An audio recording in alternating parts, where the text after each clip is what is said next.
Imagine this, you're just one game away from making history, breaking into the Champions League and beating your fiercest rivals in the process.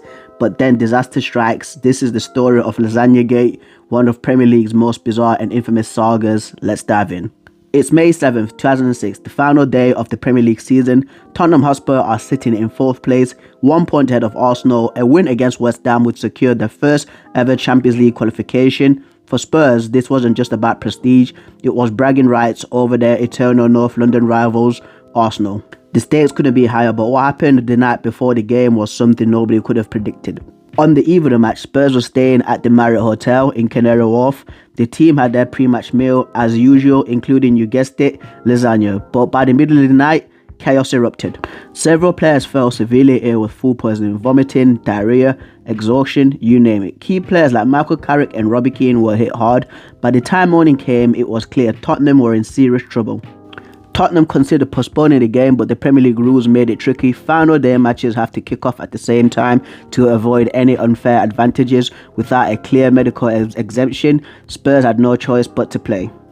The sick players decided to push through, but the illness had clearly taken its toll. The match began, and from the first whistle, Tottenham were off pace. West Ham, who had nothing to play for except pride, took full advantage.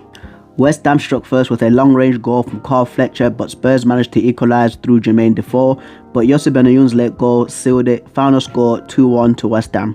Meanwhile, just a few miles away, Arsenal were comfortably beating Wigan Athletic 4-2 in their final game at Highbury. The result meant Arsenal leapfrogged Spurs to take 4th place, securing Champions League qualification. After the match, Martinho and the Spurs camp were understandably furious. Conspiracy theories swirled. Was the lasagna sabotage? Had Arsenal fans somehow interfered? But investigations found no foul play. The cause was later identified as a norovirus outbreak, not deliberate poisoning.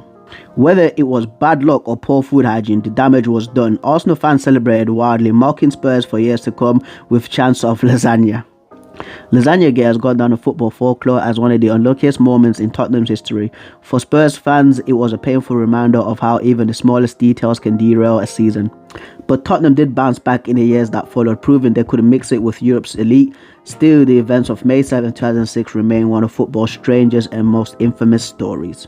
So what do you think? Was it bad luck, or is there more to Lasagne-Gate than meets the eye? Let us know in the comments below, and don't forget to like, subscribe and hit the notification bell for more football stories, more conspiracy football stories, more funny football stories, more scandalous football stories, guys. Again, subscribe, support your boy, and again guys, please like the video because it supports me through the algorithm. It gets more videos like this out so more football fans can see it. But yeah, I'll catch you guys next time. Keep it real. Peace.